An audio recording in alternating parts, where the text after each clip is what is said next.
தமிழக அரசியலில் அடுத்த பெரிய மாற்றம் பாஜகவிலா என்ற கேள்வி அரசியல் வட்டாரங்களில் தீவிரமாக பேசப்பட்டு வருகிறது. நடந்து முடிந்த சட்டப்பேரவை தேர்தலுக்கு பிறகு தமிழக அரசியலில் பல்வேறு மாற்றங்கள் ஏற்பட்டிருக்கிறது. தாவேகா ஆட்சியை பிடித்த நிலையில் அந்த அரசுக்கு திமுக கூட்டணியை சேர்ந்த பல கட்சிகள் ஆதரவு அளித்து அதிகாரத்திலும் பங்கேற்றது. இதனால் திமுக அரசியல் ரீதியாக தனிமைப்படுத்தப்பட்டுள்ளதாகவும் அரசியல் வட்டாரங்களில் பேசப்படுகிறது. அதே நேரத்தில் அதிமுகவும் முன்பிருந்த அரசியல் வலிமையை படிப்படியாக இழந்து வருகிறது. இந்த சூழலில் தமிழகத்தில் பாஜகவை அடுத்த கட்டத்திற்கு கொண்டு செல்ல வலுவான தலைமை தேவை என்ற எதிர்பார்ப்பு கட்சி தொண்டர்கள் மத்தியில் அதிகரித்து வருவதாக கூறப்படுகிறது. தற்போதைய மாநில தலைவர் நைனா நாகேந்திரன் மாற்றப்படலாம் என்ற தகவலும் கடந்த சில நாட்களாக அரசியல் வட்டாரங்களிலும் சமூக வலைதளங்களிலும் தொடர்ந்து பேசப்பட்டு வருகின்றன. ஆனால் இது குறித்த பாஜக தரப்பில் எந்த அதிகாரப்பூர்வ அறிவிப்பும் வெளியாகவில்லை. ஒருவேளை தலைவர் மாற்றம் நடந்தால் அந்த பதவிக்கு தமிழக பாஜக மாநில செயலாளர் அஸ்வத்தாமனை நியமிக்கலாம் என்று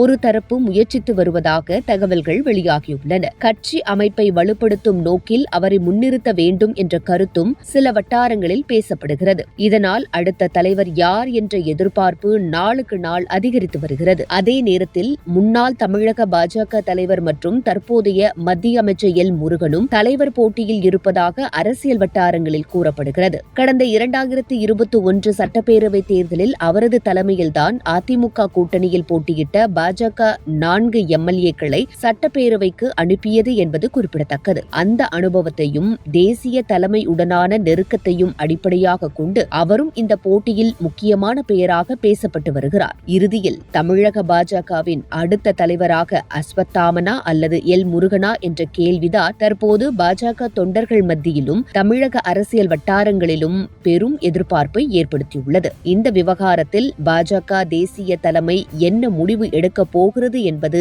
வரும் நாட்களில் தெரியவரும்.